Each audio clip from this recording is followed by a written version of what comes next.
It wasn't just the fall of what had been the rebel stronghold of Qusair that has brought a new urgency to the West's approach to the Syrian war. It was the way it fell, to an assault spearheaded by these fighters from the Lebanese militia Hezbollah. The Syrian regime denies the allegations about the use of chemical weapons, but the success of its current offensive is clear. In Beirut, Hezbollah supporters watched the latest TV address by Hassan Nasrallah, their leader, a key ally of Shia Muslim Iran, self-declared enemy of the US, Israel, and Sunni Muslim extremists, and now a major force in the Syrian war. Hezbollah, he said, would keep fighting in Syria to protect what he called its backbone, the Assad regime.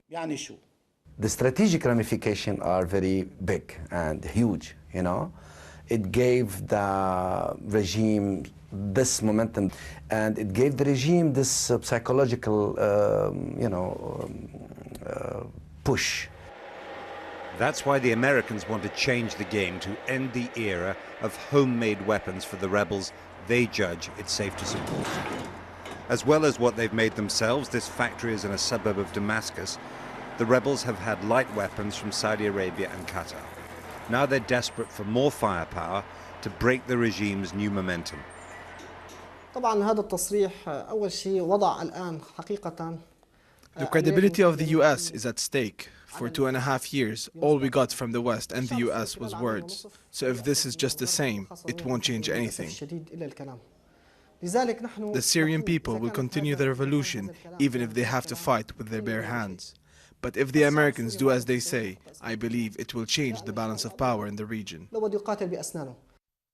The Americans believe they can keep their weapons away from these rebels, the Nusra Front, allies of al-Qaeda, and also the most effective rebel fighters in Syria. Instead, the US wants to build up the West's allies in the Free Syria Army.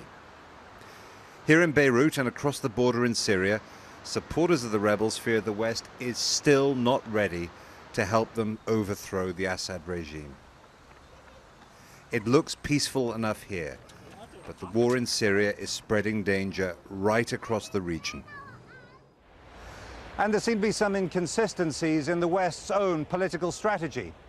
Britain says that the threat of arming the rebels could be enough to persuade the Assad regime to negotiate a transition of power. But it's hard to see how that would be enough to persuade the president to sacrifice himself and his regime at a time when his forces right now are doing well on the battlefield, backed by Iran, Russia, and Hezbollah. Jeremy Bowen, BBC News, Beirut.